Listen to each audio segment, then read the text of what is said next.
15 साल में वक्फ बोर्ड के नाम पर करोड़ों की संपत्ति। 1954 में कांग्रेस सरकार ने बनाया बोर्ड, कैसे बना करोड़ों का मालिक। अब बोर्ड के परों पर चलेगी कैंची, देना होगा सारा हिसाब। केंद्र सरकार वक्फ बोर्ड में संशोधन करने की तैयारी में लगी।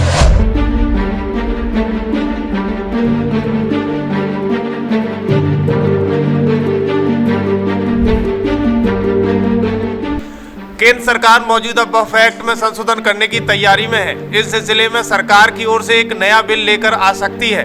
जैसे अभी वक्फ बोर्ड के पास अतीत में वक्फ की गई जमीन की अपनी संपत्ति घोषित करने की शक्ति है, लेकिन नए बिल में इस पर रोक लगाई जा सकती है। ऐसे में आइए जानते हैं कि वक्फ बोर्ड का दायरा कितना फैल सकता है। दरअसल केंद्र सरकार मौजूदा वक्फ एक्ट में करीब 40 संशोधन करने की तैयारी में है। नए बिल में इस पर रोक लगाई जा सकती है। ऐसे ही और भी अधिकारों को कम किए जाने पर विचार चल रहा है। इसी बीच सवाल उठता है कि ये बोर्ड किस तरीके से दूसरों की संपत्ति को अपना बता सकता है। वक्फ अधिनियम पहली बार 1954 में संसद में पारित किया गया था। इसके बाद साल 1995 में इसमें संशोधन हुआ।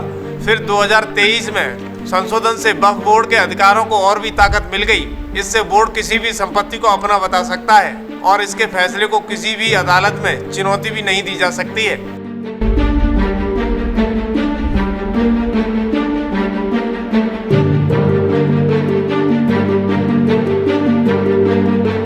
वक्फ एक्ट वक्फ संपत्तियों और धार्मिक संस्थानों के प्रबंधन के लिए बनाया गया कानून है। वक्फ एक अरबी शब्द है जिसका मतलब होता है रोकना या समर्पण करना। आसान भाषा में समझें तो वक्फ इस्लाम में इसे संपत्ति को कहते हैं जो धार्मिक और चैरिटेबल उद्देश्य से दान की जाती है। इसका इस्तेमाल धार्मिक कामकाज, गरीबों की मदद और शिक्षा आदि के लिए किया जाता है। वक्फ के बेहतर प्रशासन और केंद्रीय वक्फ परिषद की स्थापना के लिए वक्फ अधिनियम 1995 में लाया गया। इसी एक्ट से हर राज्य और केंद्र शासित प्रदेशों में वक्फ बोर्ड की स्थापना हुई। इसकी धारा 32 में बोर्ड की शक्ति और कामकाज का जिक्र है। दान की गई संपत्ति की आय और उनका इस्तेमाल उन उद्देश्यों से की जाए जिनके लिए बनाया गया है। इसके अलावा वक्फ बोर्ड का काम सामाजिक कल्याण के लिए स्कूलों, कॉलेजों और अस्पतालों और मुसाफिर खानों की मदद करना भी है। फिलहाल भारत में करीब 30 वक्फ बोर्ड हैं। इन वक्फ बोर्डों के साथ तालमेल के लिए केंद्रीय वक्फ बोर्ड परिषद बनाया हुआ है। वक्फ बोर्ड पर आरोप लगता है कि वो दूसरों की संपत्तियों को मनमाने ढंग से अपना करार देता है। बोर्ड को यह शक्ति वक्फ अधिनियम 1995 की धारा 40 में मिली हुई है। इसके अनुसार राज्य वक्फ बोर्ड किसी भी संपत्ति को वक्फ संपत्ति घोषित कर सकता है अगर उसके पास ऐसा मानने की कोई वजह है। ऐसे मामलों में बोर्ड उस संपत्ति के तत्कालीन मालिक को नोटिस भेजता है। अगर इस पर कोई विवाद पैदा होता है तो बोर्ड की ओर से मामले की जांच की जा सकती है। पहले केवल नोटिस भेजने पर से ही जमीन पर बोर्ड का हक हो जाता था, लेकिन मई 2023 में सुप्रीम कोर्ट ने अपने फैसले में कहा कि किसी संपत्ति को वक्फ घोषित करने के लिए केवल अधिसूचना जारी करना काफी नहीं है। इसके लिए वैधानिक प्रक्रिया को पूरा करना आवश्यक है। इसमें 2 सर्वे विवादों का निपटारा और राज्य सरकारों और वक्फ को एक रिपोर्ट जमा कराना शामिल है। वक्फ एक्ट 1995 में 2013 में संशोधन किया गया। इसमें जमीन के मालिकाना हक पर वक्फ बोर्ड के फैसला अंतिम को अंतिम माने जाने का प्रावधान है। बोर्ड के फैसले को रद्द या संशोधित करने की ताकत केवल ट्रिब्यूनल के पास है। वक्फ ट्रिब्यूनल में प्रशासनिक अधिकारी होते हैं और रिपोर्ट के मुताबिक ट्रिब्यूनल में कौन शामिल होगा इसका फैसला राज्य सरकार करती है। जब बोर्ड संतुष्ट हो जाता है कि कोई जमीन एक वक्फ संपत्ति है तो वो उस पर शैक्षणिक संस्थान, शॉपिंग सेंटर, बाजार व आवासीय फ्लैट को बनने और उनके विकास का काम कर सकता है। कांग्रेस सरकार में वक्फ बोर्ड के लिए ऐतिहासिक फैसलों की बौछार। 2014 में कांग्रेस सरकार ने 123 प्रमुख संपत्तियों को वक्फ को दिया दान। 1954 में पहली बार पाकिस्तान गए मुसलमानों की जमीन वक्फ को सौंपी गई।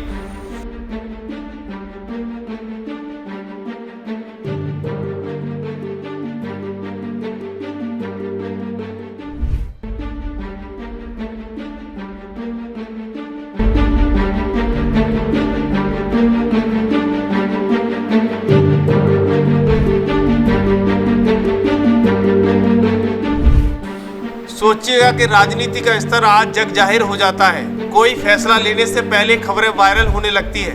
सोचो जब ये सब कुछ नहीं होगा तब क्या होता होगा, यानी सब कुछ कागजों में लिखा जाता होगा। ग्रामीण अंचल में लोगों को कानों कान तक खबर नहीं होती होगी, लेकिन अब सब कुछ जग जाहिर हो गया है।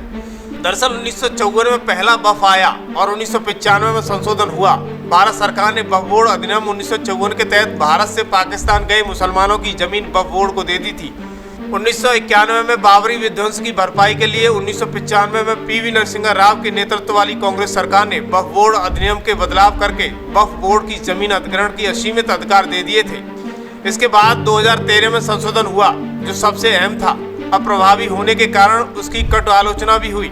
इसकी वजह से अतिक्रमण, कुप्रबंधन, स्वामित्व से जुड़े विवाद और पंजीकरण एवं सर्वेक्षण में देरी जैसे गंभीर समस्याएं सामने आई।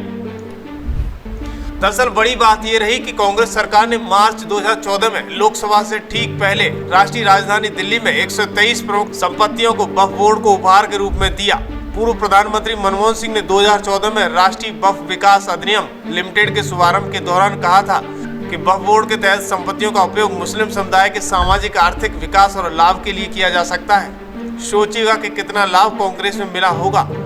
लेकिन इस खबर पर आपकी क्या राय है? क्या वक्फ बोर्ड के बढ़ते हुए पैरों पर सरकार को अंकुश लगाना चाहिए या नहीं?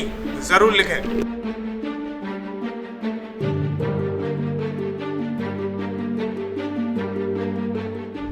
आजकल पावर ही नहीं है बीजेपी आने के बाद से, खत्म ही कर दिया, वैसे ही खत्म कर चुके हैं। अब बदली करके जो मुसलमानों के बाप दादा ने, जो बड़े बड़े लोगों ने दान दे के गए, मुझे जहां तक मालूम है आज दिल्ली का बड़े बड़े एरिया पूरे वक्फ बोर्ड के अंदर बना हुआ है। 100 रुपया 200 रुपया भाड़ा होता है, उसको भी लोग लूट मार कर खा रहे हैं। और उसको भी अब बीजेपी के जो नेता लोग आए हुए हैं वो कब्जा कर करके दूसरों को दे रहे हैं और उनसे पैसे ले रहे हैं। तो वो चाहते हैं कि एकदम से जब खत्म कर दें। मुसलमान को नहीं खत्म कर सकते तो मुसलमानों के जितने प्रोजेक्ट है उनको खत्म कर दो। हमारी पार्टी इसका विरोध करेगी।